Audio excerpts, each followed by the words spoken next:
was not sleeping, maybe because it's too bright. I understand. Paglabas mo rito ay subukan mo nang patulugin si Romeo. I will close the lights. Ilang sandali pa at nakatulog na rin si Baby Romeo.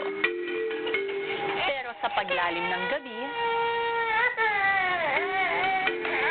namamahay siya na. Oo, siyempre. Ako ang namahay nga, eh, no? Walang tulog si Daddy. Mixed emotions po eh. I was surprised kasi I didn't know Baby was gonna be actually staying with me here once I was a housemate. Plus give Robbie, I guess, a break. She's been taking care of Baby the whole time, and I know it's so stressful for her sometimes. Yun na lang, if I can pay back to her and take care of Baby sa loob dito, as long as she's okay and she can get some rest naman. nang sumunod na umaga sa bahay ni Kuya, ibang Baby naman ang gumising sa mga housemates.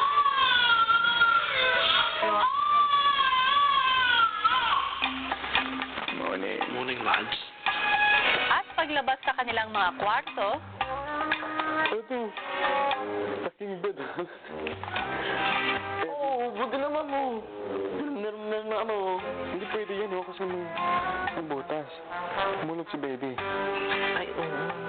Baby Ace? Baby Ace? Tulog na, no? Baka si Bonjing. habang naghahanda ng agahan ang iba, may pinauna na silang pakainin.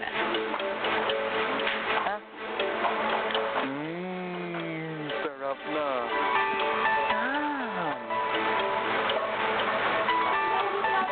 Good boy naman si Baby, ha? Yes! Good boy! Good boy, mister, ha?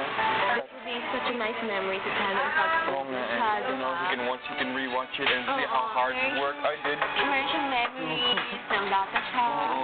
Super cute na baby. Parang anything the baby's doing, lagi ko na, oh wow! Sobrang amazed ako sa baby.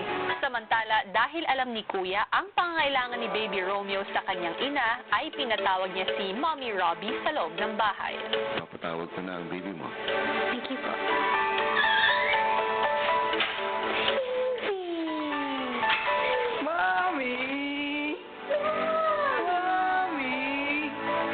Every day ay makakasama pa rin ni Baby Romeo ang kanyang Mommy Robbie para sa kanyang mga pangangailangan. Paglabas ni Philip sa confession room, I can see in your eyes you're so worried. You're like, are you stressed out? No, I'm sure Kuya will take care of him naman. Yeah. Of course, naman. Okay lang, I'm fine. Yeah. susunod! Para sa inyong unang weekly parasita, kailangan mapanatiling umuugoy ang duyan sa lahat ng oras hanggang sa dulo ng linggo. Maghanda para sa isang nominasyon. Abay, agad? Bakit mamaya na?